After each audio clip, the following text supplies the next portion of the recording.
Formula 2 went sprinting for the final time in 2025. It was a slow start for Sebastian Montoya off the line, and we had the car of Stenchon go airborne momentarily. We had a battle at the front of the field that was developing between Dirksen and Lindblad, and we had some great overtaking further back from Sebastian Montoya as he tried to recover. John Bennett's race did not go past the early stages due to an issue, but it was Arvid Lindblad who came across the line to take the checkered flag and win the race. It's the final FIA Formula 2 feature race of 2025. Welcome to the Yas Marina circuit in Abu Dhabi. The United Arab Emirates has hosted Formula 2 and GP2 events since the circuit opened in 2009. It's been an on-off affair, but this fantastic circuit always delivers very entertaining Formula 2 races. That is, in feature race terms, when we can actually get past the first corner. Twice in the last 6 years, we've had the championship wrapped up early after a first corner contact, both times damaging barriers. We hope that today it doesn't matter because we've got the medium and super soft tyres. Last year, the super soft was on for 6 laps, the medium 27 as well. And that is what you've got to contend with out there today, where it's a low downforce, low tyre usage, high brake wear, and high fuel consumption track.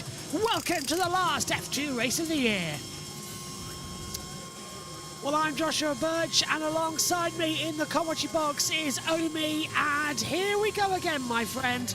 One final race of 2025, and I'm delighted that after sharing the same headset, we can now share the same lip mic. Welcome. This is going to be quite fun. First time the only mics have been lip, and we've got to mention it because it is quite fun. You look very dapper, my friend. Yes, indeed. Indeed, we're getting all set and ready for the final F2 race. What a contrast compared to 1 year ago where we were heading into this race with a proper championship fight.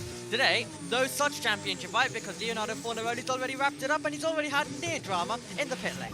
Let's hear from him. Well, this was a bit scary. Yeah, there was a massive mistake released by Solo. Solov exiting the pit lane and into the path of our Formula 2 champion who starts third on the grid today. This is the drone camera. That's a wonderful shot under the lights and then looking down on the starting grid. It's Roman Stanak who lines up on pole position after a stunning qualifying, and it's going to be looking good. Take us through, please, the last grid of the year. Well, here we go. We'll do it from back to front, and it is to Sana Polenta-Pruvzak. His first ever feature race in F2 will start in 22nd position. Kian Shields is alongside in 21st. Kushmani is 20th alongside Lawrence Van Hoopen, who will go from P19 on the grid. Martini Ascension was one of 2 drivers who went airborne yesterday. He's alongside Luke Browning, who's been having a real struggle since the round of Qatar. The Van Amersfoort row is Villa Gomez behind his teammate John Bennett, who retired from yesterday's sprint, trying to make up for it today. Ritomo Miata is 14th alongside Gabriele Mini, who will go from P13 on the grid. Nikola Solov on the podium when it came to yesterday's race. He'll start 12th due to a penalty today, then it's for sure alongside in 11th. Alex Dunn is in 10th, and then it is Arvid Lindblad, the driver heading to Formula 1 and our winner from the sprint contest 1 day ago.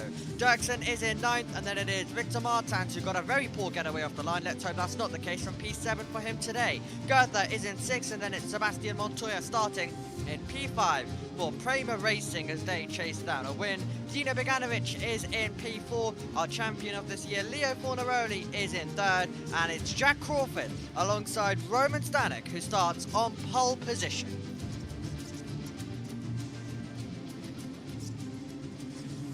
It's a very interesting final race of the season as we'll head off. It's going to be a 33-lap race. Roman Stanek on pole position there. You can see Leonardo Foloroli sort of very close to the exit of his grid slot. Away we go then out on the circuit. You can see the Aston Martin DBX medical car at the back of the field. That's going to be ready to slot into position when we get going. How important is this race going to be, I mean, for Roman Stanek as well? He's been here, there, everywhere over the course of this season, and now he's got a pole position. It's a track that you can't really overtake at. Can he just take it to the VIN? And it looks like Lawrence Van Hopen's not going to start this race.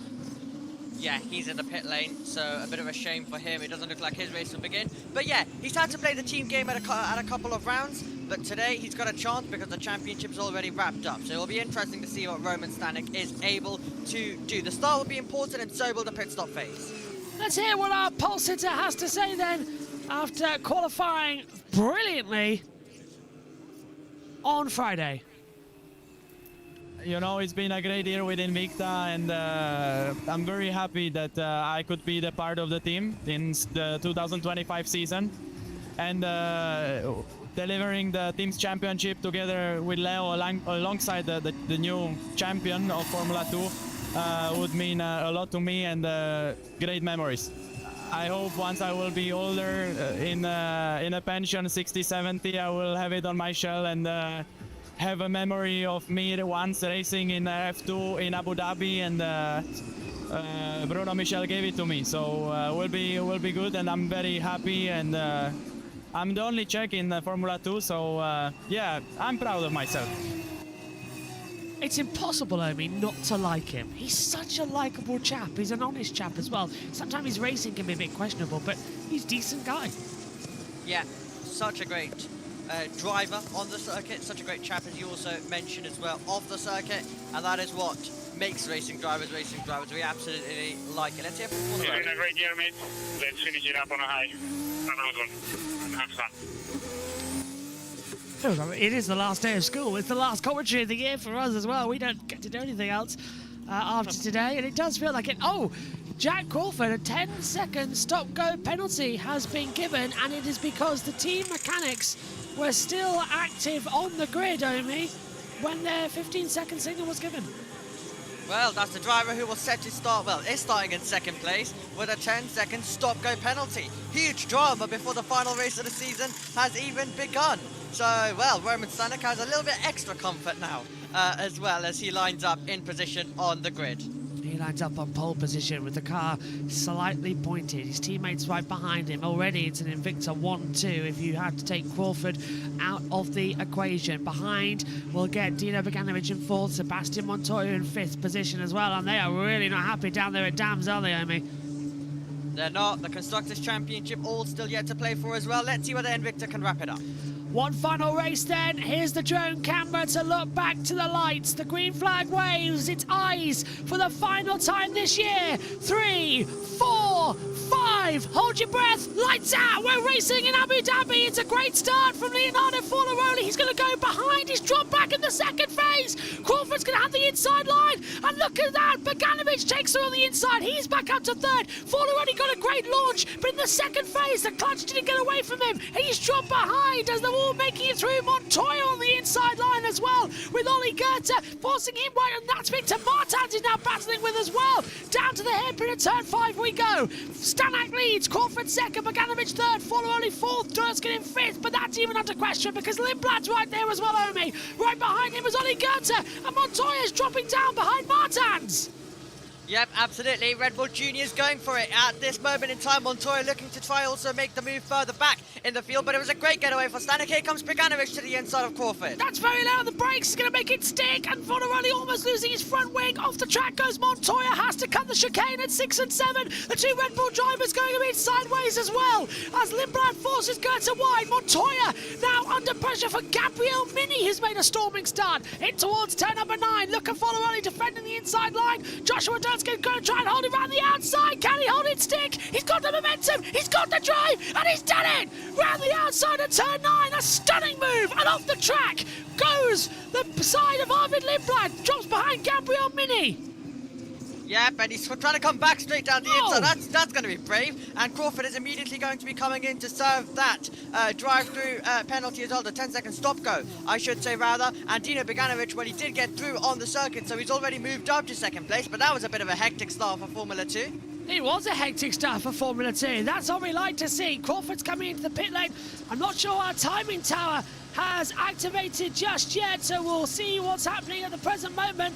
No, it hasn't, so we'll refresh that to get it going as they continue on the run down towards the first couple of corners. Stanek is leading. There you have it. The timing tower's reactivated now. That one complete of 33. There's Crawford. Count to 10 before he gets released. And look at the lead that Stanek has to Beganovic already. It's 1.9 seconds by the time we get down to turn 5. Oh, and on the inside line, there goes on there with Victor Martins. Yeah, nice move. Nice move. He's got that one done. Oh, very nearly contact, though, directly in behind us. Browning also tried to make a move as well on John Bennett. And John Bennett just trying to finish. This could get very close to 3 wide now. There we go. 3 wide could happen. The two VR's going to have to hold together on the inside line. Browning's going to go late. It's nearly 3 wide. Do you remember when they came together in Qatar? 3 into 1. Got to be careful as they come into the hairpin once more. Oh, contact! 2 cars round right front. And that's going to be a melee if they're not careful. No! Contact! And out of the race goes Alexander Dunn. Out of the race goes Clan Shields. And the safety car's out immediately. Yeah, you never want car spinning. Montoya, as the safety car comes out, nearly Oh, crashes. Montoya! Montoya sent wide. Wow. Well, I mean, it looked dramatic for Montoya on the way in, and then he continued to go on. That would have been a dramatic way to see his race exit. A dramatic race is going to be the case for Shields and Dunn. They're all out. And yeah, it was a case of could everyone avoid, but everyone's going left and right, so it just means he was left in the middle was Dunn, and Shields could not take avoiding action. He was just kind of in the middle, not being able to pick a route left or right. No, that was not Clan Shields' fault at all. A 6-7 chicane, and then you've just got nowhere to go on the inside track. A little bit blocked. We'll be able to keep it going under the safety car. Won't need a red flag for this one. And out of the race also, unfortunately, does go Victor Martins. So we've got Dunn, Martins and Shields out. And, well, to be fair, the track is a little bit messy there, Omi. I wouldn't be surprised if they might need to have a little bit of an intervention unless they give permission to completely cut the corner off the track. Yeah, they might need to do that because, well, we've got a bit of a blockage slightly and a bit of debris as well. You never want any cars to pick that up. But this is a complete lifeline for Crawford. So perfect timing to come in and do that. Now he's at the back and now he can just go full out attack and try continue in this race.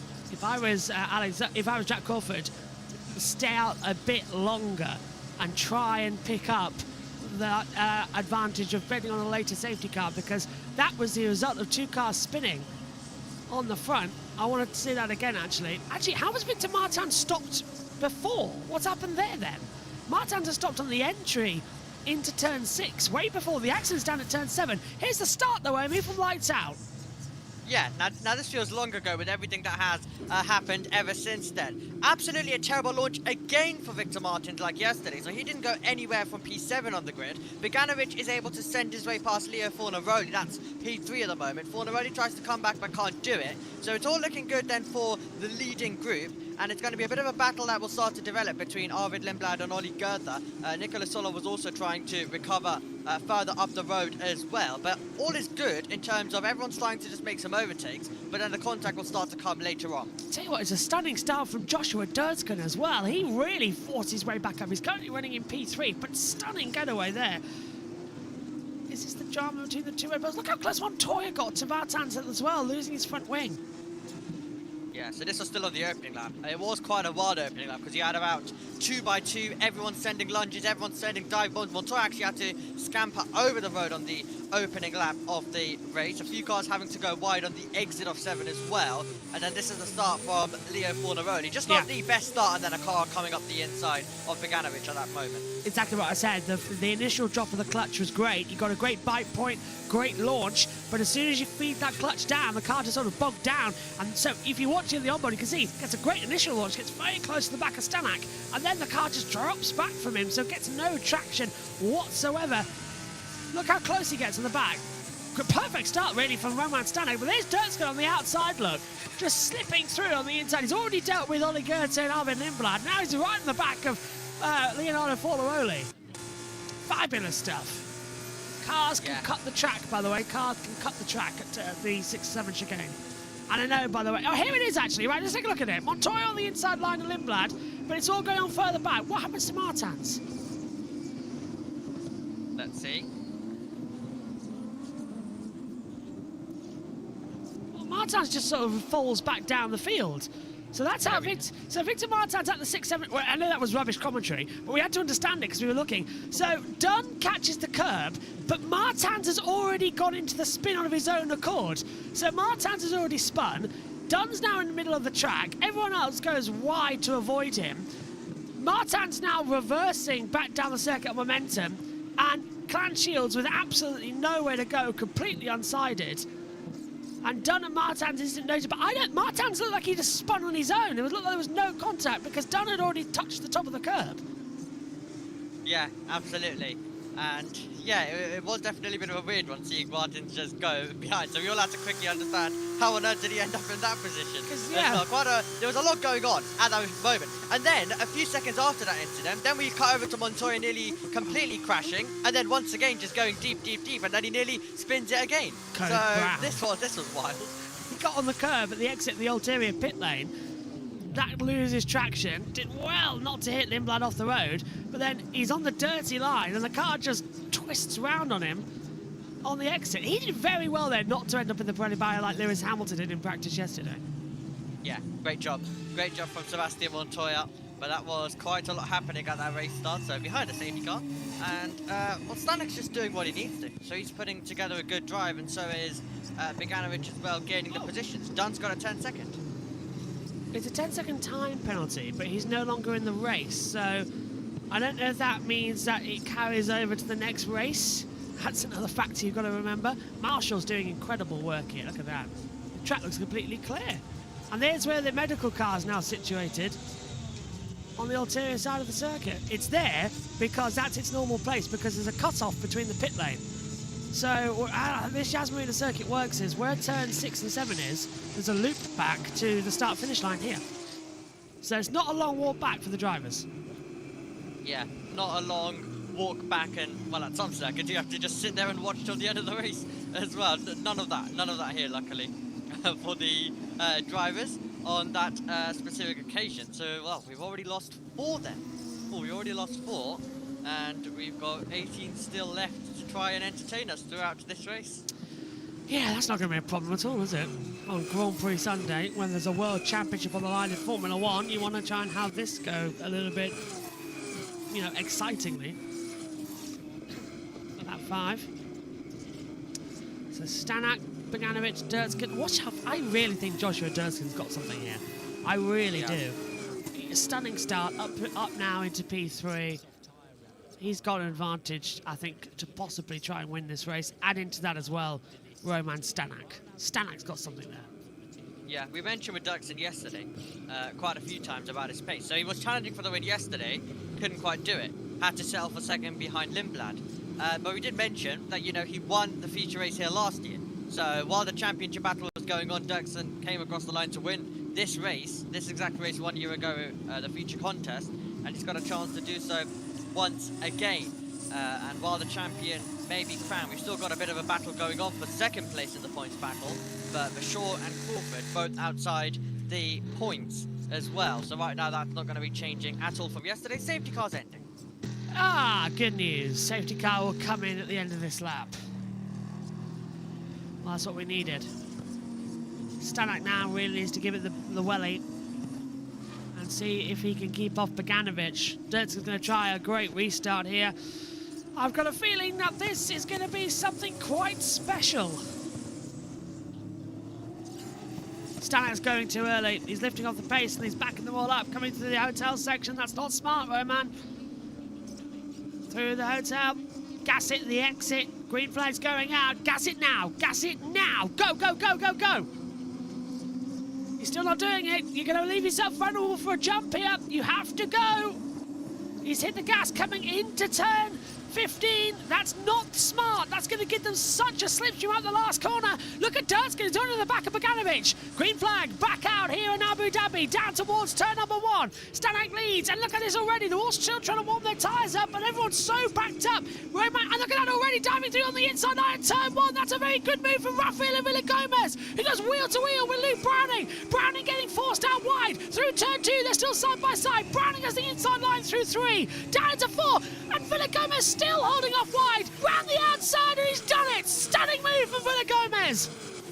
Yep, nice stuff indeed. And now Bennett's going to have an attack as well on Luke Browning, surely to the inside line. Or what about Miata to the inside? So he's going to try and make a move of his own. Down at turn 5 and now towards 6. He's got the slipstream coming out down towards the 6-7 chicane. He's going to have the run, and now here comes behind Kushmani. There's 3 wide down to the zone, and it looks already like Bennett's going to get ahead. Meantime, at the front as well, that is going to be Goethe defending against Mini. Miney on the inside, 3-1 doesn't go. Lift out, boys. Miata has to cut the corner.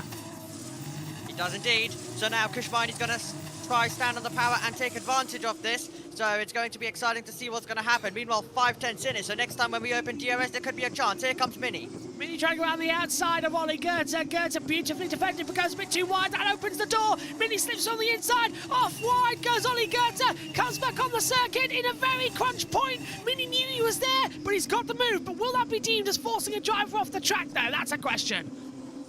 That is a question indeed. Yesterday we had cars airborne due to the sausage curve there, so it isn't ideal if the cars run out wide or will force each other out as well. So we'll see whether more will take place across the rest of this race. But Bogdanovic now will begin to get a bit of DRS assistance as Montoya gets all out of shape around the final few corners. Crawford's right behind Tenasipol into Pruvazak, so we're going to see the 0.2 differential. Jack's got to try and get himself back into the field as things stand. Round the outside, Richard Verschoor trying to go for a move on Yasolov. Yeah, coming through, and he's got through. Yasolov backs out, Verschoor goes up into 14th position. Good move round the outside, turn 1. Formula 2 proving tonight that you can overtake in Abu Dhabi. So boys in Formula 1, pay attention. We want a title decider. We do indeed. Does Crawford send a lunge? He has to now. Surely he has to go for moves. And he's exactly attempting that, but just not able to get through. Not enough room through on the way into the corner. On the way out, though, he's basically back to single file and now gets the stronger slipstream, but it could get very tense with 3 wide about to come up. Mini's got ahead of Ollie Goethe for 5th position, so now he's defending up down to the 6-7 chicane. We should just call it that, let's be fair, as they go through. But it's a brilliant defence from Tenasipol into Pruvazak as well in 17th place. He's really holding back, but Crawford's got through at the chicane. Crawford has managed now to get through as Goethe looks on the inside line of Mini down at turn 9. Switches to the outside. There's such a grip there. It's slightly banked, 0.9 of a degree, similar to what we have in Indianapolis. But it's such a nice little sweep around at turn 9. Karun Chanhok, who redesigned that corner, really did do good. He really, really did. It has, well, given us some special moments, especially in Formula 2 with some great moves around the outside. Even, I mean, in Formula 1 with Hamilton last year up against Russell. Oh! It looks like we're getting pit stops. Yeah, box, Bogdanovic, box, Stanek. They're on the super softs as well. Only ones on the medium tyres so far for only Lindblad, Montoya, and then Bennett, Verschoor, Solov, Stenshaw, Crawford, and into Pruvazak. They're all on the medium compound tyre. Looks like everybody, Omi, who's on the ultra soft, bar Durtskin coming into the pit lane now for medium compound tyres. Round about where we were scheduled to go, so they've managed to take them a lap later thanks to the safety car. Yeah, absolutely. Stanek released back into the fast lane then at the moment in time. And it's close between himself and Bogdanovic, but they rejoin in the exact order that they came into the pit lane critically. Yeah, so follow early now in, Stanek in ahead of Bogdanovic, but Leonardo follow early in 2nd position, right behind Joshua Durtskin. The gap 1.2 seconds now, 1.3 seconds. It's changing as much as I say it. Look how cold those tyres are. They were almost drifting off the circuit coming out of the pit lane, and then we've got a hairpin to contend with. Durtskin's been told to box as well. He's on the ultra soft tyres and already on the inside line. It's a good run here from Dino Bogdanovic out of turn 5 down to the 6-7 chicane. Stanek's going to have to go defensive here because Bogdanovic's going to have more heat in the tyres generated from the heat given off from Stanek. He pulls to the outside line, he switches back. Stanek trying to get the undercut, hasn't worked out. Through goes Bogdanovic, but locks up on the front right tyre. Yep, Dino Beganovic now takes the net lead of the race. Stanek trying to get back on the power. But yes, Beganovic was really brave when he exited the pit lane. He was able to stand on the power and just get so close towards turn 5. But this is a battle for the net lead, and Beganovic knows he has to defend immediately. Has to get out of the airstream because that would heat up Stanek's tyres as well. Leonardo Forneroni's taking the lead of the race. Into the pit lane has come Joshua Durskin, also coming in Ollie Goethe, Rafael Villagomez, Kush Miney, all coming in now. The remaining runners on those ultra soft tyres as well, and after just 8 laps, 9 laps of these boys, they are done. And Durskin gets away with a good stop there for AIX. Yep, good stop indeed. Exactly what AIX were looking for, as they're going to continue to make their way through then towards the end of the pit lane. But an interesting few laps now with all the pit stops taking place, and we'll see where they're all going to filter out. So this is now the top 10 yet to stop in this race. They're all on medium compound tyres. We've got 18 left of the 22 that started this race. That's insane. Yeah, absolutely. And you have Dirksen way clear of Beganovic and Stanek. That's a madness at the moment as they come into it. There we go, on the inside line, and Stanek going through on the inside line. Gets the move done on Ollie Goethe, and that's the price you pay, unfortunately. Cold tyres here in Abu Dhabi really are a factor. No tyre warmers in Formula 2 compared to Formula 1, so you've got to generate your own temperature ASAP. Down into the 6-7 chicane we go. Stanek's going defensive, and we've got a yellow flag out there on the circuit somewhere. Not sure where. And, oh, a little bit of a slide there coming out from the back of Goethe. What are we now going to see from the back of Gabriel Mini? Pulls to the outside line. That's going to be good with the DRS. Tight into turn 9. Make it make sense. That's going to be tight. That's going to be very, very tight. They just about make it through. Yellow flag still coming in and out. Yeah, absolutely. But these two continuing to push on a show. Miata comes into the pit lane as well. But now Dirksen has a big advantage, so the overcut definitely proving to be more powerful because the rest of them are scrambling. Montoya stopping. Montoya stopping. Montoya slowing. And it looks like he's going to be out of the race. This might need to be a safety car. Montoya out. Well, safety car's going to have to come out at this point because where it is on the circuit is exactly where, well, it's the most famous corner of all in motorsport, I would say. But he is grounding to a halt. He's stuck in first gear. He's lost the engine. He's stopped now. Montoya is out. Finito. Well, I also was told that Lawrence Van Hoopen apparently had lots of smoke from the rear of the car, so another car issue, I guess. But yes, we're surely going to need the safety car, so we're waiting for the message to come on because, well, they'll need to recover that. And for the second week in a row, that's going to change the race exactly when the pit stops were going on. Yeah. Oh, and that is wide for the... That's going to... If I'm not mistaken, that's Miata, yeah. Miata going way wide. And that's... Well, where's the safety car? They have not... Well, we're going to need it. Where is it? Say virtual safety car. Well, that's a surprise. Didn't expect the virtual. Surely it's a full safety car procedure. Yeah, what are you meant to do with it? There's nowhere to come in. You need to bring out a tractor. Ah, you can't pit under the virtual safety car, remember? Yeah. But look, there's nowhere to come in. The whole point of the safety car having to come out in Abu Dhabi in 2021 is because there's no part of the track there where you can safely get rid of the car. Well, yeah, they're surely going to have to upgrade that. Yeah, they will surely need to, so we're just waiting. We're waiting for the inevitable. In the chat as well, what happened to Montoya? It's a Mechachrome. He's lost all drive, lost all the engine. Mechachromed again. This is Jack Crawford. Presumably making the move on the inside of Solov. Down at the chicane, locks up. He's locked up massively now on those mediums. Got a great run out of 6-7, down through 8, now into 9. I mean, he's going to pull to the outside line. Crawford's impressing me so much. Yeah, it would have been heartbreaking for that to happen at the start, to get the worst penalty of all, but he is recovering well. Oh, so Montoya spun. Montoya spun, coming into turn 12 of the hotel section, and presumably spinning, lost the engine. Because of course you can't spin a Formula 2 car without it dying on you. that makes Surprised you were able sense. to get it that far. Yeah, I am. Especially with no momentum. I wanna go back to see what's actually going on with that car right now. Have they done anything, or is it still sitting there? Well, we know he's out of the car. That's probably why the virtual safety car was deployed. But I bet you it's still standing there. We're about to head there now in a few moments. I think the camera might cut away. You know, show some wags or something or other.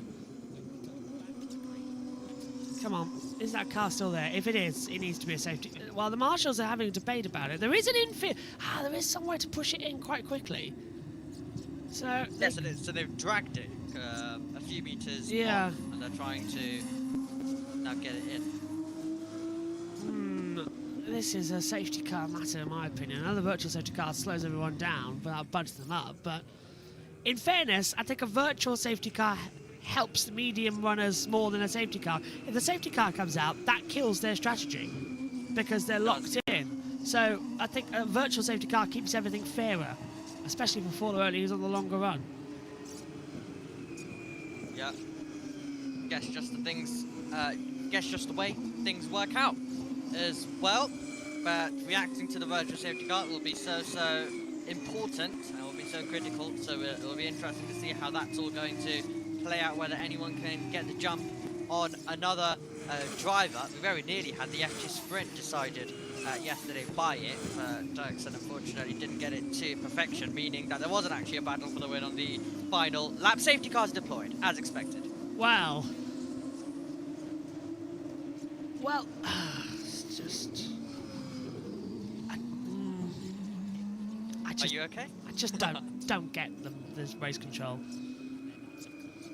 Yeah, we wasted time just under that virtual safety car. Could have just safety guard. It was always going to happen.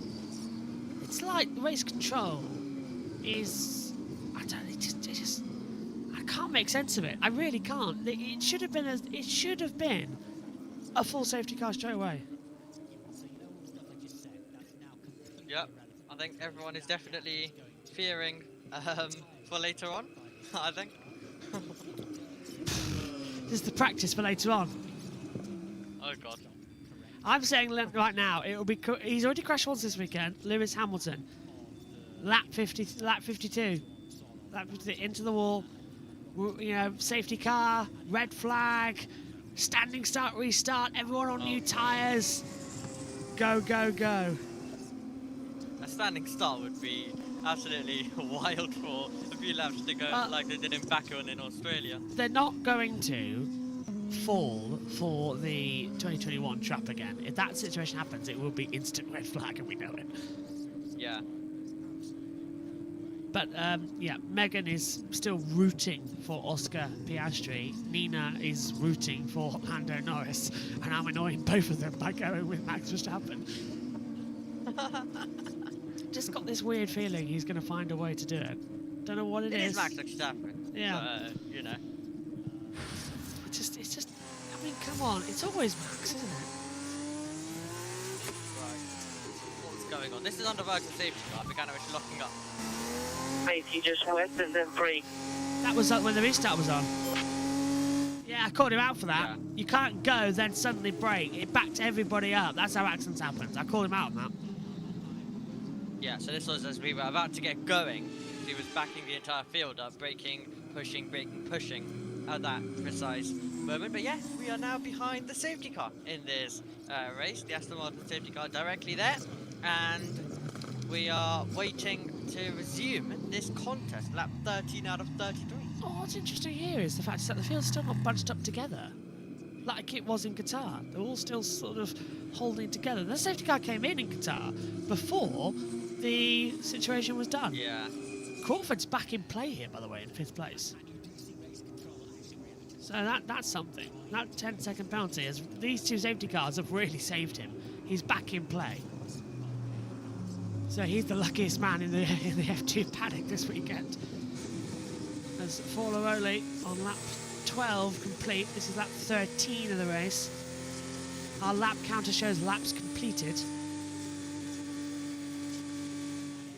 And finally, was that? I'm going to say this. Was that a safety car? The crane hasn't even come onto the track. It's been able to pick it up outside. That shouldn't have been a safety car. Either stand by your decision or don't. Because they keep on changing it again and again and again.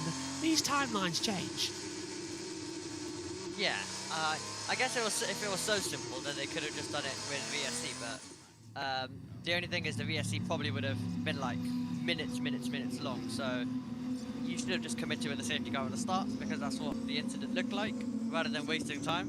Because yeah, especially later in Formula 1, no one has this time to be wasted. No, we do not have this time to waste later on. The field is now bunching back up together, by the way. It should be in at the end of this lap then, I guess. Should be. We are good to go. We should be. Come on, race control. I think it's Scott Elkins who's our director for the last couple of events. I saw him in Vegas and I saw him in Qatar. Covering up with the F2 and F1 Academy stuff. It should be a green now. For a safety car, and it is. Safety car is ending. Oh, that's better. That's better. Don't come into the commentary box, by the way, on a Sunday morning without a drink. Top tip. Good tip as well. Let's hear from Gabriel Mini. On a rolly train. Mate, I got a thorn in my finger. How on earth has a thorn got in his finger in the middle of a desert? How the hell has that happened? Well, Gabriel Mini has literally got a thorn in his side. I've never seen that before. Oh well, I've seen... What I want to know is, Lewis Hamilton one year in Monaco got grit in his eye, gravel. How do you get that in Monaco? There's no gravel traps. So I've always thought, how did he get that in his eye? You saw him, he had to wear an eye patch for a few days. He really just scratched the cornea. It did. But now, okay, well, we've got one Invicta with a different strategy now. We've got an Invicta leading a safety car restart once again, this time for Neroli. Their pit stop's coming in around about 10 laps time as well. So they've got 10 laps now to get out of gap and hope and pray that their strategy pays off. It's always a gamble going on the ulterior strategy in Formula 2's feature races. It's a one-stopper. It never usually works. We're heading back to green flag running. Fornaroli really is waiting a while here, and we are go now. Out of the last corners, and there's a yellow flag already out of the circuit. Why is that out? Yellow flags, and now green flags, so that was a bit of a confusion there for the drivers. Fornaroli locks up, goes wide on the last corner. Fornaroli's locked up on the medium, there's more drama further back. So that was a bit of drama further back as well, coming in for the Martin Stenshaw, driving into turn one as well, as Crawford going side by side with Nicholas Solov. So again, Stenshaw had a little bit of an issue. He locked up and went wide. Fornaroli locked up and went wide. Drama into the first couple of corners, and we can really see who's on the fresher tyres now, Amy. They're making their way through the field like meat, well, a knife through butter. Yep, cars dive bombing up the inside, Stanek trying to get past into Pruvizak as well at this moment in time, and he's done that as well. Stenchon is on the back of Nicholas Solov. Solov, who was on the podium yesterday. We've got Leo Fornaroli sprinting clear, 6/10 advantage he's got at the front of the field. To Stenchon go for it up against Solov. He can't, so we'll look further back for some moves. Mini on the inside line as well now, dealing with Tanasapol into Pruvizak, if I'm not very much mistaken. It is. That is Mini dealing with Tanasapol into Pruvizak as he dropped down the order. I think he has on old mediums. Yes, he has. Into Pruvizak 11th. He was restarting in 8th position, so he's dropped back. Here comes now Mini on the inside. Timings are frozen. Oh, okay, that explains a bit then. As, oh, look at into Pruvizak. Wide, wide, and wide in his first race in Formula 2. Not ideal there, as they still continue to battle, and into Pruvizak is going to get mugged at that precise moment. Gerta's going to be able to fight his way by. Easy pickings for him. Mini's gone wide. Wide through the hotel section, and that's going to allow the door to come on the inside. He shot that correctly, didn't he, to Ollie Gerta? My goodness me. Browning's been noted for speeding in the pit lane. Wow, what a race is turning into this. The FIA Formula 2 feature race. Definitely delivering. Beganovic speeding in the pit lane has been noted as well. Him too. Wow, okay. So twofer at the moment. That is a bit of a surprise. we keep on running. Lap 16 of 32. 33, I should say. Yeah. Well, let's see whether we're going to get any position changes, because now the DRS, of course, opens after the safety car on this lap. And this is half distance of the race as well. So let's see what we've got. 16 and a half. DRS open for Arvid Lindblad, who's up into Formula 1 next year with VCARB in the Racing Bulls. And now look at this again. Martin Essential defending from Joshua Durska. Durska's looking to the inside line, down into the 6-7 chicane. Can't find a way through, but they're all bouncing up with this DRS now activated. Don't forget, Formula 2 will still have DRS next year, just Formula 1 won't. It'll be weird. It will definitely be weird. Can Lindblad go for a move? Not quite. Doesn't look like anyone else further back can. Everyone's just getting close and having looks and sniffs, but I think we'll get some further back though. Ooh, that's tight as into Prupazak goes defensive against Rafael Villagomez, who's opened the door out down at turn number 9.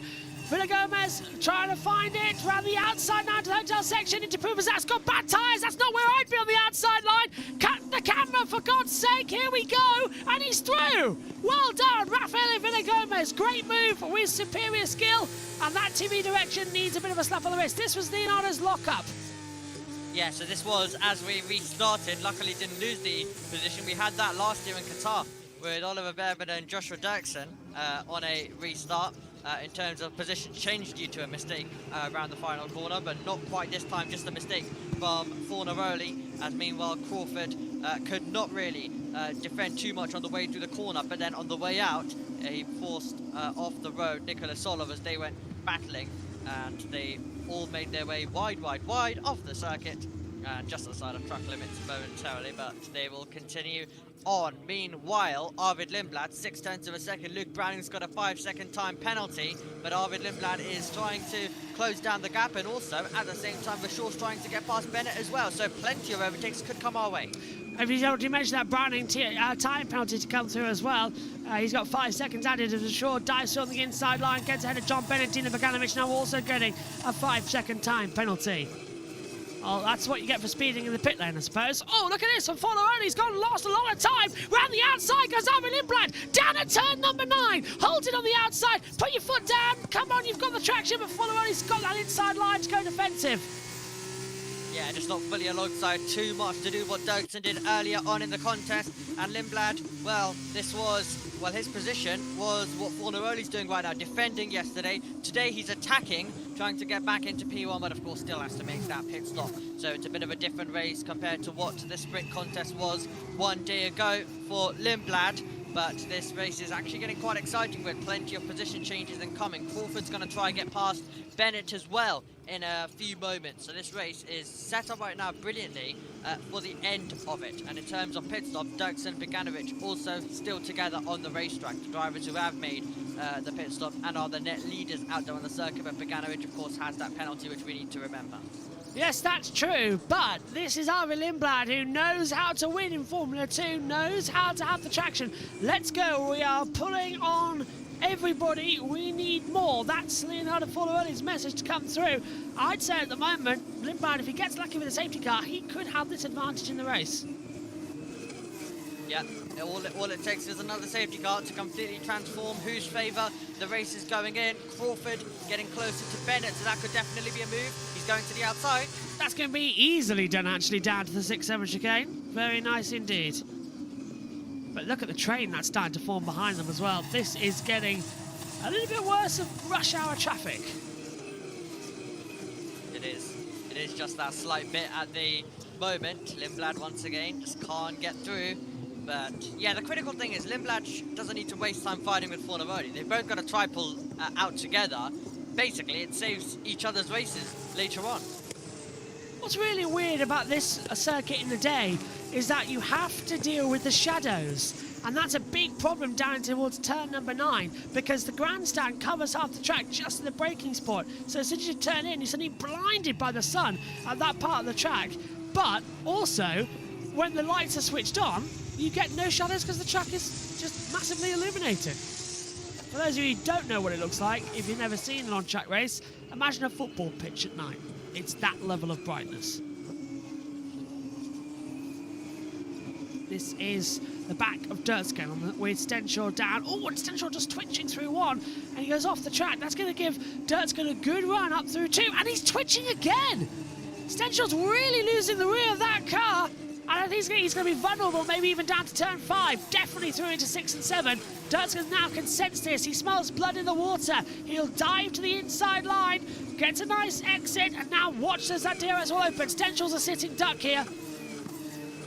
Great chance now for Dirksen. They'll, of course, both have the DRS, but the slipstream, the stronger slipstream, will belong to Dirksen. He's got to pick a line. He'll go to the inside line. Let's see whether he can sort it out under brakes. Late on the brakes, keeps it through, don't cut back. Trying to have a look at two different things as Dirtskin and Stenshaw. Yeah, oh, Dirtskin did make a move, but he's gone a little bit wide. The TV director's picked up the wrong battle as well. This is really not what we need to be looking at here. Can we get this move done? Because that's Solov in a battle as well with Bennett. Solov's gone around the outside of Bennett. Dirtskin has gone on the inside line of Stenshaw. My God, give me 5 minutes with the TV director, please. 5 minutes, a dark room and a baseball bat.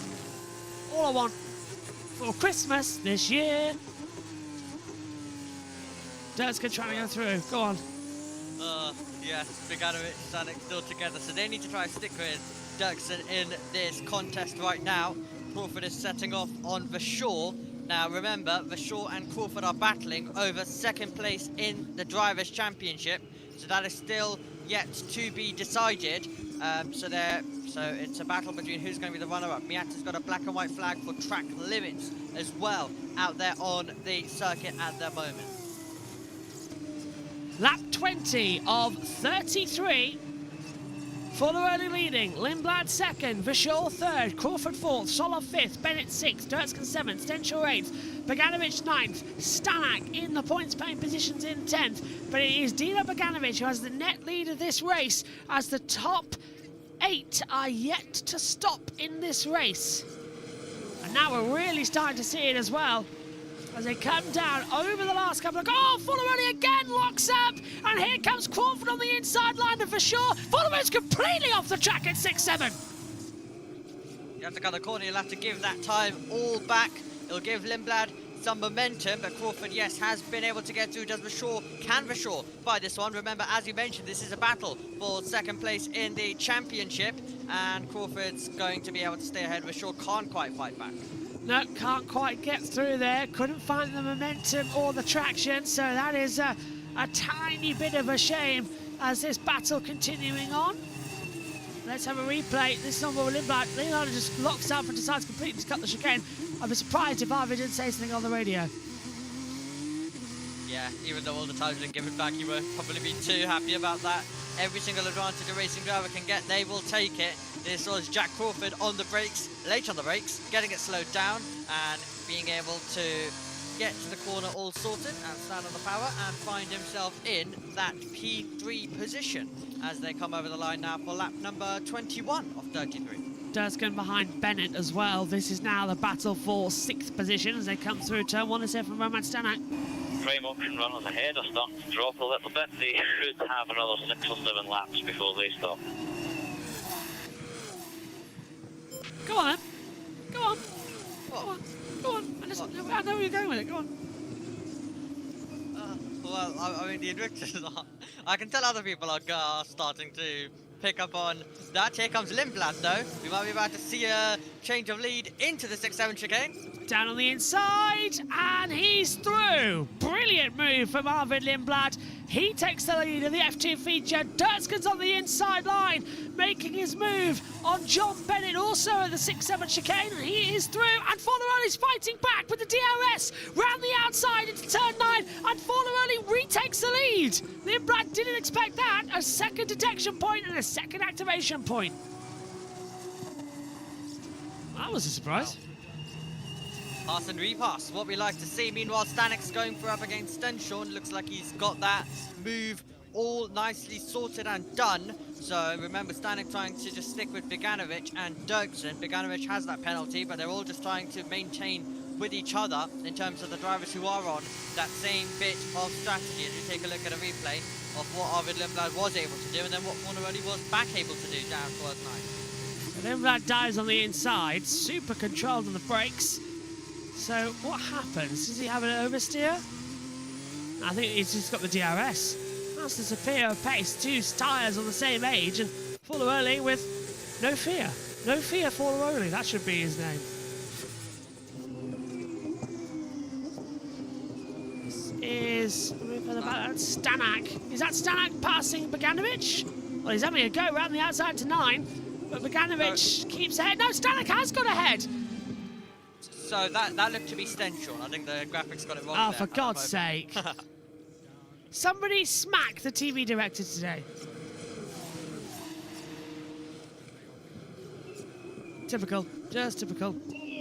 Oh! Lindblad dive bombing on the inside of the 6-7 chicane. Forlaroli just keeping the inside line. That was close to contact.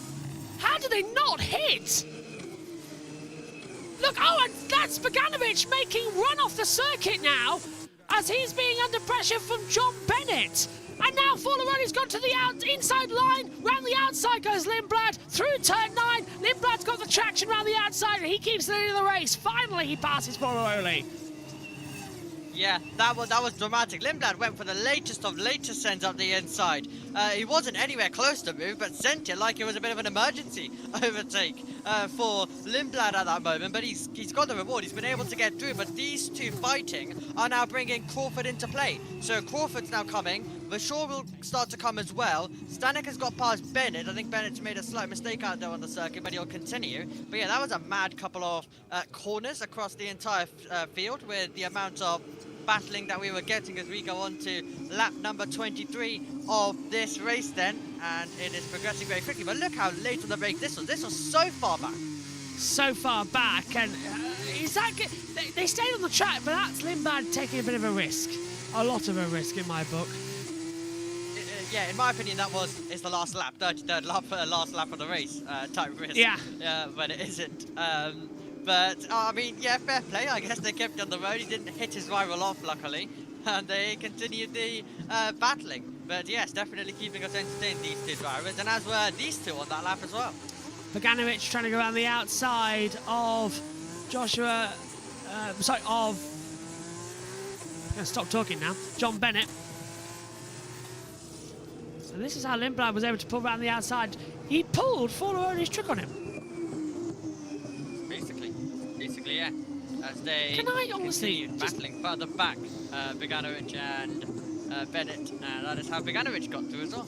Just give me 5 minutes with this. Just 5 minutes for the director. This is really, really annoying.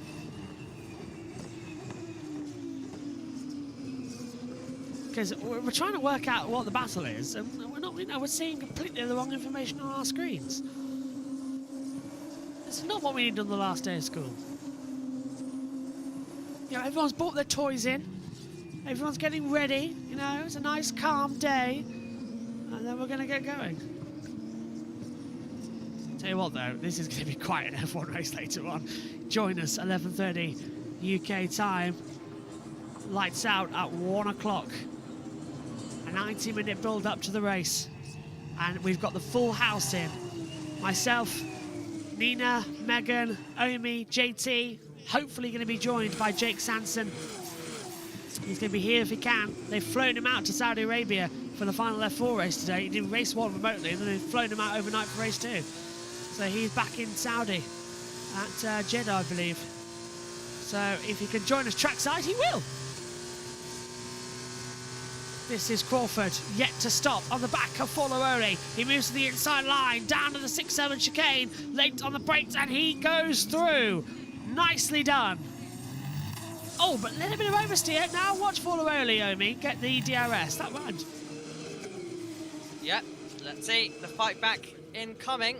And Forlaroli sends it back around the outside. Should be nice and easily through then into the braking zone. Crawford can't even really fight that one until we get to the lower end of the exit. And Dirkson's also got past Solomon. Brilliant at the inside line at turn 9 as well. Lap 24.33. We're about to see the pit stop start to happen. They've got to stop soon. And that is a real shame because that's going to give the net lead of the race to Dino Bogdanovic. Well, Lindblad 1.1 ahead. If a safety car happened now, it would be advantage the medium runners, who haven't yet to stop, that is. would everyone pit then? What would you do? Would you stop, put on yesterday's qualifying tyres or Friday's qualifying tyres? Possibly could be the option, I guess, for the drivers as we take a look at the fight back from Fornaroli. Able to get through, and then further back as well, Dirksen's move on Nicholas Olof. Nice move on the inside. And now Fornaroli still ahead of Crawford. Battle for second place this time. Is Crawford going to be a little bit smarter and remember what happened the previous lap? Then again, racing drivers historically have very much goldfish memories sometimes, especially in the heat of battle. Down the inside now, Crawford plays it smart this time. He's right behind Fornaroli though, coming through 6-7 chicane. Let's just call it that. It seems to be a popular phase at the moment. It is turn 6 and 7. Let's just call it a 6-7 chicane and move on with it. Have a bit of popular time. Through turn 8 at the King, then into turn 9. No, he's not going to do it. He's too far back this time, Crawford. Way, way too far back. Yeah, there's no way he was going to get through there without slamming into the side of Fornaroli at that moment. But these drivers just continuing on with their races as of yet. And, I mean, it's looking likely that Dirksen possibly could win the first race of Formula 2 and the last race of Formula 2 in 2025. Beautiful. What a race in Australia in the sprint, by the way. Didn't get a feature. Yeah. That feature race was cancelled. I really hope that doesn't happen next year, by the way. Yeah, let's not have any weather troubles next year. Oh no, let's do, but you know, not cancellation time. I still say it would have been fine for F2 to have raced, personally. I think that was okay. The whole reason that red flag was weird. It was dry enough to race. Formula 3, did they get going? I can't remember. Did they have a race? Yeah, Formula 3 did it, and then they had like a red flag ending a few laps early. Still weird, we've got F3, F2 and F1 in Australia. Boggles the mind sometimes. Crawford this time on the inside, down at the 6-7 chicane. Fornaroli's giving him enough room. I think that's because Fornaroli's going to box his lap time. Or he's playing the chicken game of DRS. Going to miss the DRS chicken game in Formula 1. We're getting it in F2 still for a year. Now I think Fornaroli's tyres have dropped off. He can't even get through close enough to Crawford. Crawford takes second position. Yep, nothing can be done then at that specific moment. Meanwhile, Miata's got past into Kruzak at 15th and 16th in the order as well. But yes, some nice switching in position coming in as Dino Beganovic lets him cross. Ciao, Crawford. Brilliant. He seems quite happy. The thing is, why is he saying ciao of all things? It's Jack Crawford. Very bizarre one. Who knows? Has he been doing his Geolingo sessions? Possibly. Looks like it's healthy. Lap 27 of 33. Nearly at the end of the season. We are rapidly progressing our way to the end. What have you made of F2 this year? Good, bad, ugly? Chaotic. I think is probably the word. Yeah. Quite a lot of pile-ups, quite a lot of cars flying. Just carnage across the year, really. It's going to be weird going into the shortest break ever. Not a long time. Beganovic trying on the back of Solov, nothing there. We'll bring you all the pre-season testing across F3 and F2. By the way, no coverage of the post-season F1 test. There's no timings for that. As a heads up. But we will be showing you the first test of the 26th season. Beganovic on the inside line of Solov down at turn 9. That's a beautiful move. Yeah. Okay, tyres starting to cut through. So Solov's now dropped back. Beganovic through. Now those on old mediums need to stop. But yeah, we'll be bringing you the first test of the year from Barcelona. And also, hopefully, the F2 and F3 tests from Barcelona. We'll hope. It's a busy couple of months. We don't stop, really. We get December off, and that's it. Yeah, the remainder of December. Then it's back to work. Busy season next year as well. F2 and F3. A lot to do. Also joining, there's a lot joining next year actually. A couple of new team members as well. A couple of new voices on the calls. Especially across F2 and F3.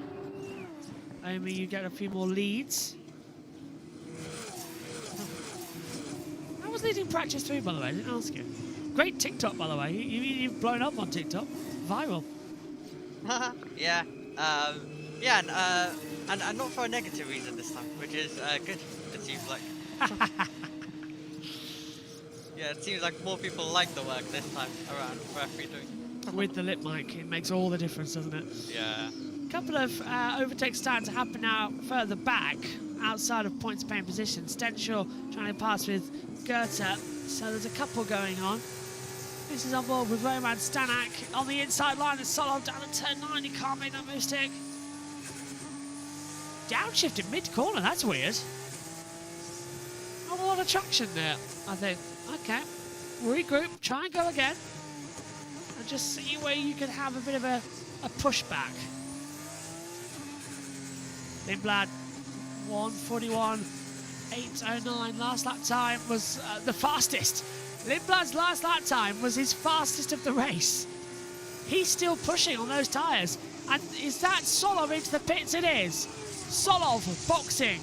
Well, they're going to run literally about 4 laps, Omi, on these soft compound tyres. So they really are leaving it as late as they possibly can. That's a surprise. In also comes Bennett and Stenshall.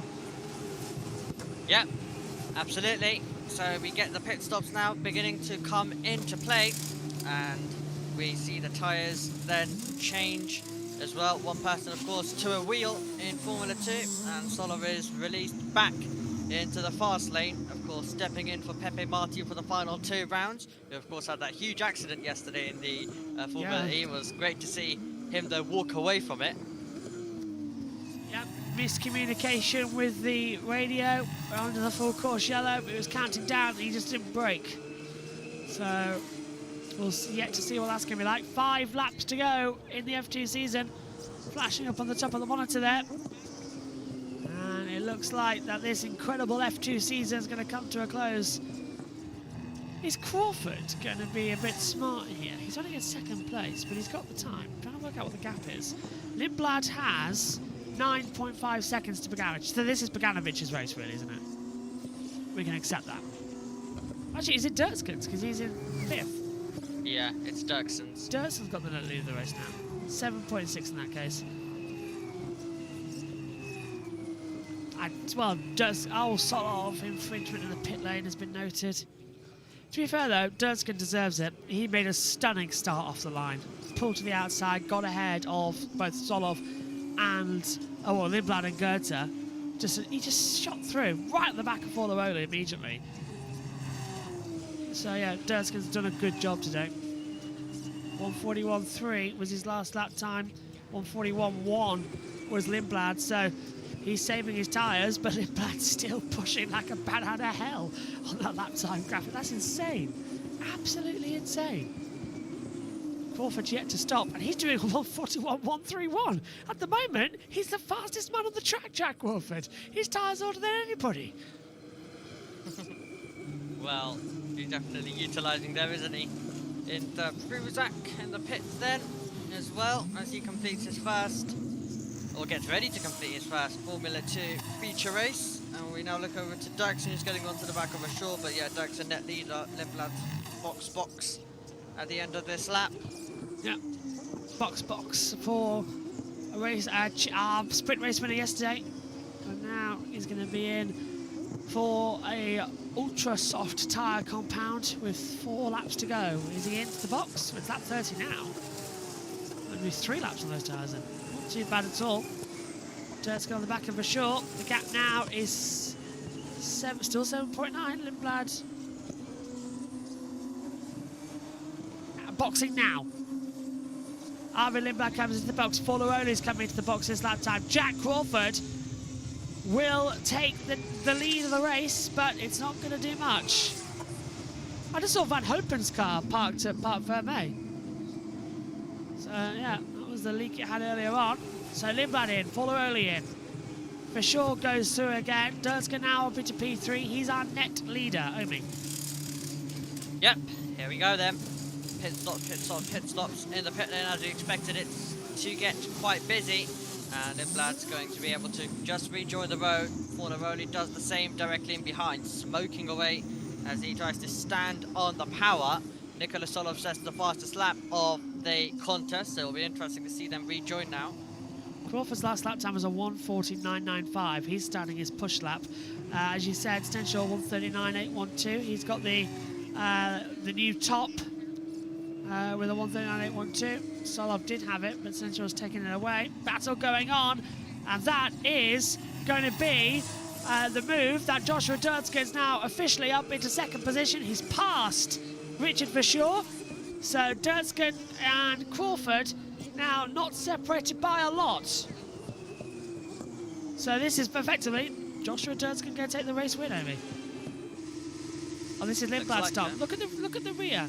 It was a slow stop there for. Oh, Arvid's gone the box. Well, that's the pit lane infringement. Do you get a penalty for that these days? Come on, guys. How many drivers have done it in Formula 1 and they just got away with it? It's an accident. It happens. Don't penalise an accident. Jesus Christ. Crawford boxing. Joshua Durska takes the lead of the feature.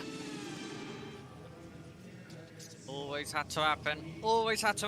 So now Dirksen will get to enjoy this lap and the final lap as the leader of the race, as the race was always going to be slightly hurt for these drivers. Once the safety car came in, they needed another safety car to assist them, but the other safety car didn't come again at the right time. So 2 Formula 2 races in a row where the safety cars just come on the wrong time for the alternate strategy.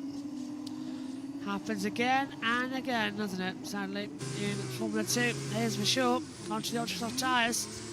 That's the gamble you pay. I wouldn't have done it. I know there's a late safety car could happen, but you're just putting yourself into a deadlock position. The F2 strategy now, unfortunately, is very predictable. We've seen it years upon years.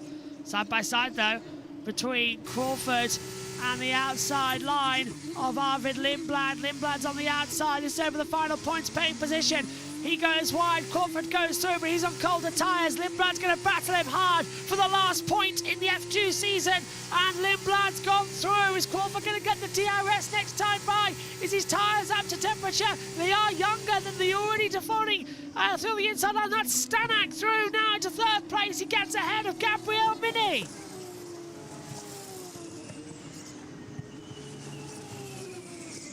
That was a better move through on the inside line, but what happened further back? Lindblad still 10th, Crawford into 11th, Omi, so that has now stabilised. Has stabilised, but they'll continue battling away into the final lap as well. So that'll be quite exciting to see, but we are on the final lap of the season now. Lap 33, one more tour in the Formula 2 campaign of 2025, which has given Leonardo Forleroli the championship, and Lindblad's passed Browning for 9th. So Arvid Lindblad's up into P9. He's really stonking along in the last lap. But it's going to be Joshua Durska who will win back-to-back feature races in Abu Dhabi. Invicta Racing are going to be the team's champions. 313 points to High-Tech 284, Omi. Well done, I think they deserve the double. Yeah, so Invicta are very much well on their way, and it's going to be quite the finish for them. But yes, final lap of the championship, final lap of the season. Are we going to get any other overtakes, any other moves possibly coming in? We've got a battle for third going on, but Mini just needs to get closer if he wants to try to take this.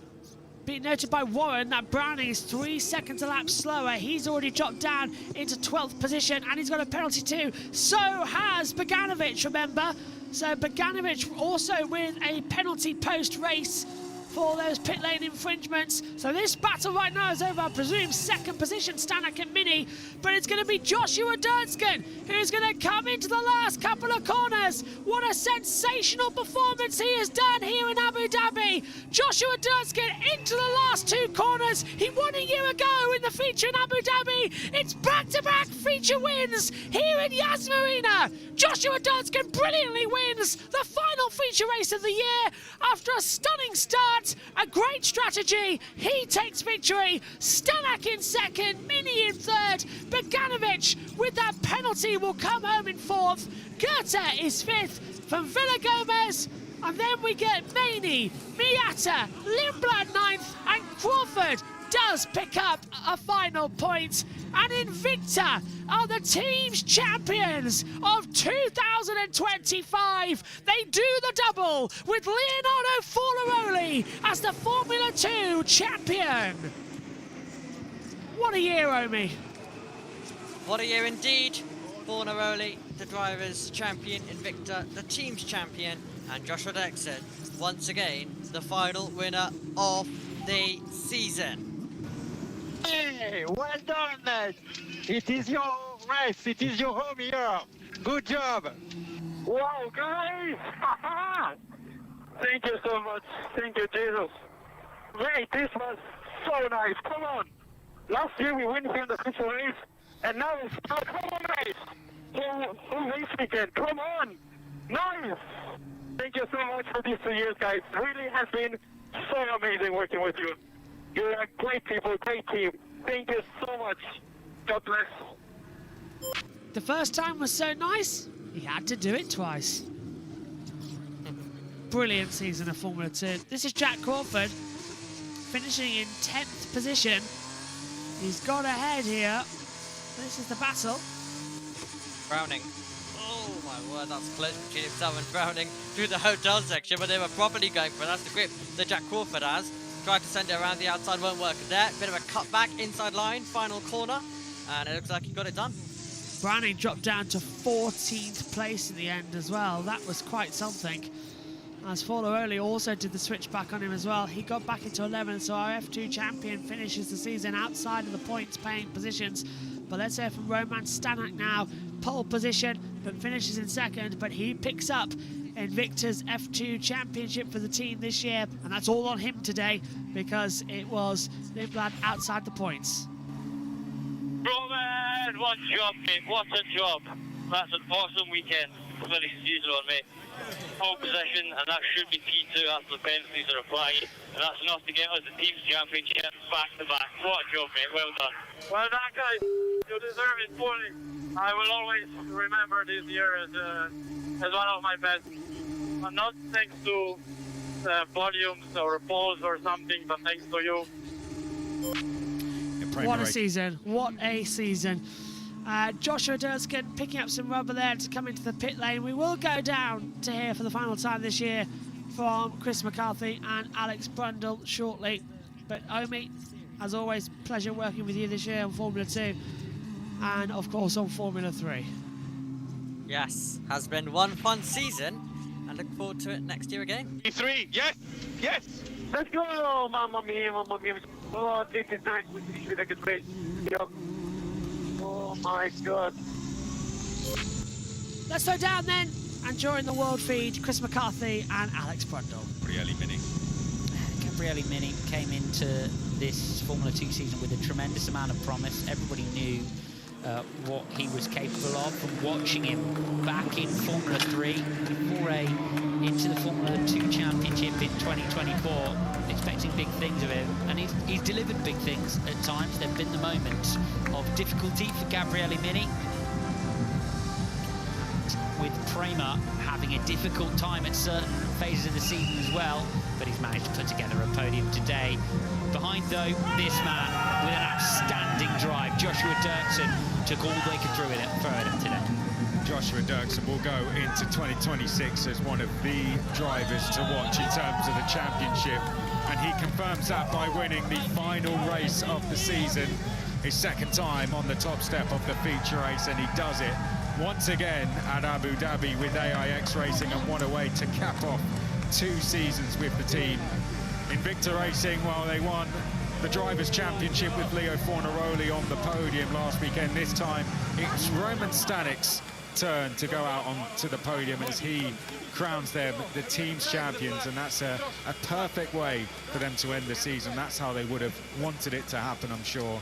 And Gabriele Mini out on the podium once again. Paraguay will be very proud of what this driver is achieving, and he will definitely be one of the big contenders for the title next season, won't he? Really will, especially the way he's finished this year with a run of podiums, really. Twice on the podium back in Monza, achieved it once more in Baku, again in Qatar.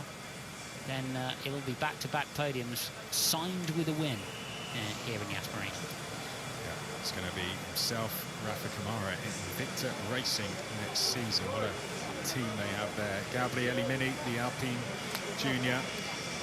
Well done to him. Podium finish for Kramer. And congratulations to him, who just missed out on that F3 title last season. And I think he'll bounce back from this, and we'll see him back to his usual self, because throughout his single-seater career, he's never not really fighting for a title. This has probably been the only season that's happened, really. It's another level when you reach Formula 2.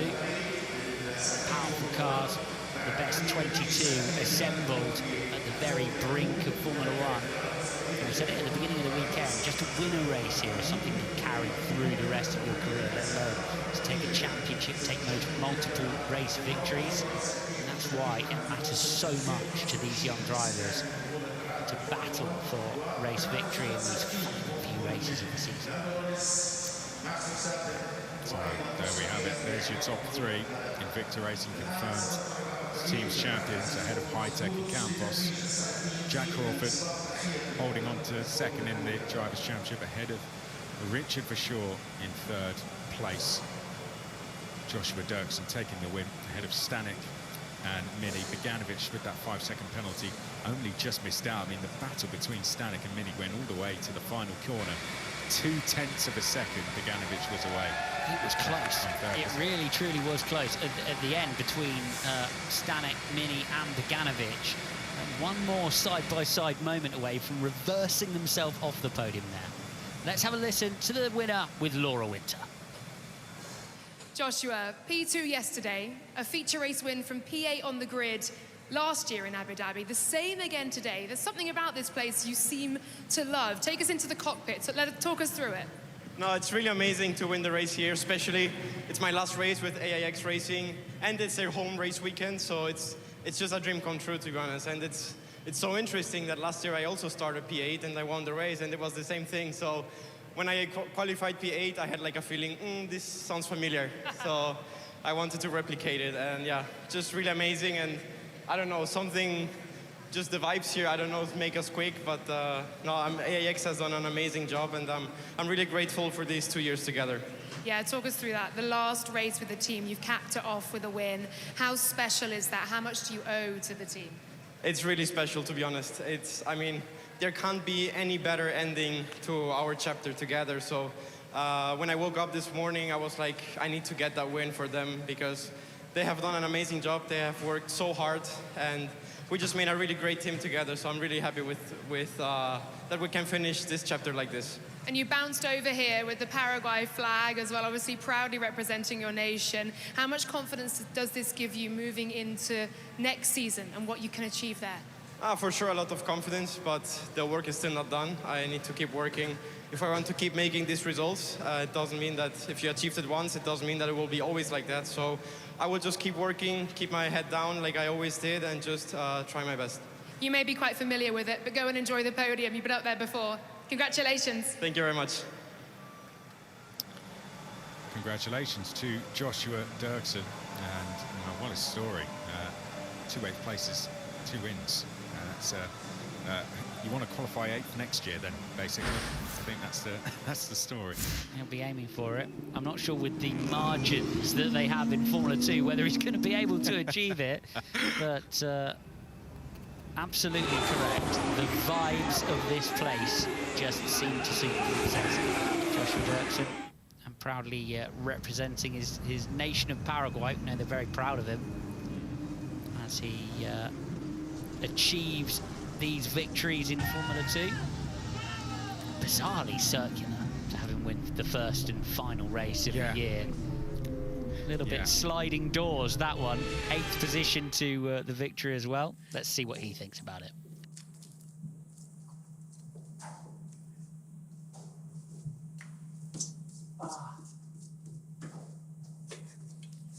Okay, that's it. Look at me. The pink. Oh, I gone outside here. Mate, somehow I break. Okay. I disappear. Where did you start? 13. What? On lap 1, I was P6, man. I guess you were also... No! No! Oh. No. That's cool a lot. Woo. Ah, mate, you yesterday? What? T9? Mate, my back hurted. Today I was warming up. Today I was doing the warm-up and I couldn't jump. No way. Because my neck and my back is too painful. That much did it hurt yesterday? Oh, it was a big one, huh? Yes, I mean, And I saw. the thing is You that... know what? It gave me flashbacks to F4. Yeah, mate. You remember Hockenheim? Oh, I can't forget. What happened here? Well done, mate. Thank you. You too. Good one. Thank you. Is that a P? What position? 8. 8. Yeah. I did the same thing as last year. I also started P8 and Yeah, but I think you beat it like 2 laps later, no? 1 lap later. Than that. No. 1 lap later on. Than that. Yes. And 1, 2 than me. I was the first one to pick. We were really like, if someone stayed out 3 laps more, he would have got a safety car. Imagine a guy that has nothing to lose. Yes, to send it. P1. Oh, we lost a lot of time behind the time. Oh, I was really enjoying my time. 2 seconds away, not the arrest behind. I do love how Gabriele Mini went to put his feet up, then noticed there was a camera there. Wipe the taper down. We didn't hear what happened to his finger. Well, the thorn in his finger. We didn't quite get the end of that story in there. He holds court in the cool-down room, doesn't he? He does. Mini. He does. I do like that. I do like that. What about you? How was your race? Yeah. Yes, hopefully the thorn has been retrieved from Gabriele Mini's finger. I still have no idea. Maybe a bit of carbon fibre. There's a lot of that about. It's pretty nasty if you get it in your skin. On to the final podium of the year then. And this is going to be a little bit special. Did we get the podium yesterday, actually? That's the question I didn't ask you. Did we were able to see it? Yeah, we were. Yes. Wonderful, wonderful. Gabriele Mini finishes in 3rd position. Roman Stanek goes 2nd. And that allows Invicta Racing to have the team's championship back-to-back. 24 and 25. They're the team to beat. But back-to-back Abu Dhabi feature race victories. It's Joshua Dirksen. What a fantastic achievement. He wins the last race of the year. And we will hear the Dutch national anthem. And what a way for them to end the 2025 No, sorry, season. what am I saying?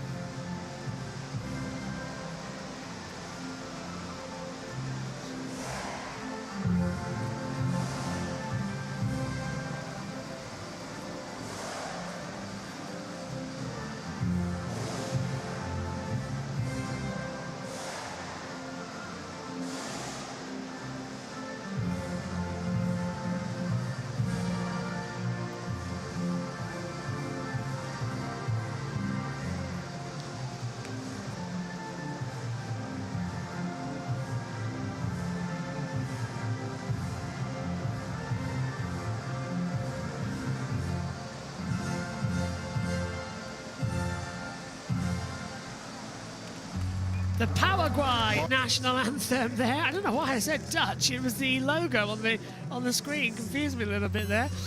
But Joshua Dirksen wins here in Abu Dhabi, Omi, and it was a stunning start and a stunning strategy, and he deserves that one a lot. He does indeed. for the second year in a row, lifting the trophy. And, well, what a way that is, to win the first race of F2 2025 and to also win the last. And, well, he's with Invicta next year, and he definitely could be a title contender in his third season. Second place goes to Roman Stanek. What an impressive season he's had, and an impressive weekend of action. And Gabriel Mini will take third place in a stunning event weekend for him. And now, it's non-alcoholic, of course, but for the final time in 2025 for Formula 2, it's champagne time! What an end to the 2025 season! It's a big boom from Roman Stanek. Invicta are the team's champions. Leonardo Forlaroli is the driver's champion. But Joshua Durskin is the winner here today in Abu Dhabi. Omi, what's your final thoughts on this Formula 2 season? It's been absolutely fantastic. As I mentioned, it's been a year which has mostly been looked at for chaos, including Monaco's pile-ups, including cars going flying and other stuff. It has been chaotic. We've had some great storylines though. We've had history made across the year, and it's been another good, typical Formula 2 season, and we've ended with a deserving champion as well. A deserving champion and a deserving broadcast as well. We hope you've enjoyed F2 in 2025 here on JB Motorsports as well. Massive thank you to Omi and to JT for getting us through the season on both lead comms and production side. And massive thanks as well to Richie, to Wes, and as well to Tom Cans for joining us up here in the commentary box. What a remarkable season for Formula 2 we've had. Also special thanks to LA, who joined us for a couple of rounds earlier on in the season. Amy, for one final time, take us through the results. Well, Joshua Dirksen ends as the final winner of 2025. Roman Stanek in second and Gabriele Mini in third. Gino Beganovic's penalty pushes him off the podium. He finishes in fourth. Goethe in fifth, then it's Villa Gomez in P6. Kushmani got seventh, and then it was Miata, Lindblad and Jack Crawford with the fastest lap, an extra bonus point for him, finishing in P10. Leo Fornaroli was in 11th, and then it was Solov, Vashor, Browning, Stenshorn, Bennett, into Prubizak in his first feature race in 17th, and our retirements were Sebastian Montoya, Alex Dunn, Victor Martins, Kian Shields, and Lawrence Van Hoopen did not take the lights. A special thank you to Omi, to JT, to Jess, to Wes, to LA, to Jake Sanson, and as well to Tom Cams for all your hard work this year. Pleasure as always. Formula 2 concludes in 2025. We will see you for pre-season testing and when the lights go out in Albert Park, Melbourne for the first race of 2026.